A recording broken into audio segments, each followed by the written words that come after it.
মানুষকে ভালোবাসলে জানো তো তার কাছে অনেক ছোট হতে হয়। তাকে তুমি যতই ওপরে রাখো না কেন, সব জায়গা থেকে সে তোমাকে এক জায়গায় না এক জায়গায় গিয়ে ছোট করবেই। কিন্তু তুমি যে তোমার মন থেকে তাকে অনেক বড় জায়গায় বসিয়েছো, সে কখনোই বুঝতে চায় না। কারণ সে ভালোবাসাই জানে না। ভালোবাসতে গেলে যে একটা মানুষকে তার মূল্য দিতে হয়, সেই জিনিসটাই জানে না।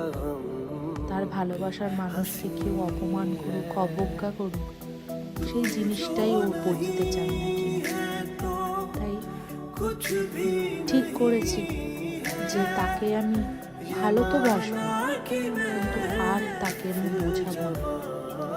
সে না বুঝে গেলে তাকে তুমি আঘাত দিতে আরো ভালো করে জায়গা পেয়ে যাবে।